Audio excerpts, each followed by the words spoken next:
So while I was sitting out here this morning, I wanted to talk about a crazy client story that happened to me a little while ago. And for context, this person had 3 kids under 10 years old and a dog that was an Australian Shepherd Husky mix that I presume was absolutely insane. But anyhow, so this person hired me to train their dog how to do frisbee and how to retrieve and how to do some tricks and play with the dog, and that's all fine and dandy, you know, I love doing that kind of stuff. However, when I got there, I noticed that she was allowing her kids to get in the dog's face and to sit on the dog and basically give this dog basically no personal space. And as I was explaining this to her before we even started, that you know, obviously we shouldn't allow kids to be doing that because it's definitely going to lead to a bite, she kind of just brushed me off and said, well, you know, we've never had any problems, you know, this dog's always been an angel, you know, whatever, you know, the typical we've never had any issues, quote unquote. And so I was starting to work with this dog and I noticed that he had basically no skills. He didn't really know anything, he didn't know how to sit, he didn't know how to do anything. And so I stopped the session, I talked to the owner, and I said, hey, like, maybe we should get this dog on some basic obedience skills. Like, let's get him sitting, let's get him on leash manners, you know, all the basic things that this dog should really have. And also some management skills around your kids, because, you know, I didn't say the quiet part out loud, but I was thinking, man, we should really get this dog managed early, especially if the owner doesn't really care to manage her own dog.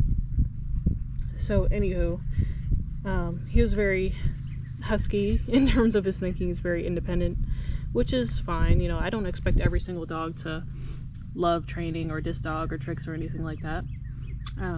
But whenever I had told her that, hey, maybe we should get this dog on some basic obedience skills, she basically said, oh, well, that's no problem. You know, we don't really want that kind of service. And I was like, oh, okay. You know, I was feeling so nervous about the situation because I knew that what she was allowing her kids to do would lead to a bite, and even with herself even. Sit. And so,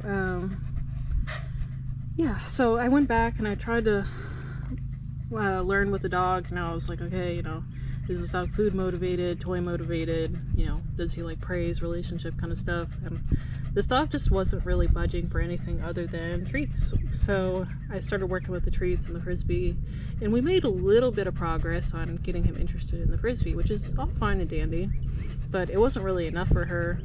And so she was like, oh my gosh, this is ridiculous, you know, I'm essentially firing you, which sounds crazy to say out loud. But yeah, she basically said, like, that's not enough for one session. And I tried to explain that, you know, this type of dog has a personality that isn't really coercive with what the dog wants to do. You know what I'm saying? This is a very husky personality despite it being a mix.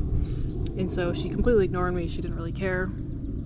And so before I left her house that day, I briefly talked about, again, how she should really not allow her kids to sit on the dog or get in the dog's face or, you know, kind of even pound their fists on the dog. And so she, again, completely ignored me and sent me on my way after paying me, which I was lucky she even paid me, honestly, because I was just trying to get out of there, because at some point I kind of felt kind of unsafe. But anywho, so about 3 weeks go by, and I was actually wondering about this person, their dog, and how their family was getting on with this dog, and I got a text from her saying, oh, you know, my dog so-and-so bit my second child in the face, and now they have to get stitches and such, this and that. And I was like, you know, I didn't even respond for a couple of days because I didn't know what to say. And by the time I had responded saying, excuse me, you know, let's get this dog some basic obedience and some, you know, behavioral mod training, and let's get him, you know, let's get us all working together on the right path. Yeah, I found out that the dog got behaviorally used the same day, even though it probably wasn't his fault. It was definitely the kid's fault, but I digress. Anywho, if you want me to share some more positive stories, let me know, because there are a lot of them, and I hope to share more with you guys pretty soon. So if you like this video and you like these kinds of stories, Be sure to drop a like on this video, consider subscribing, and I'll see you guys all again soon.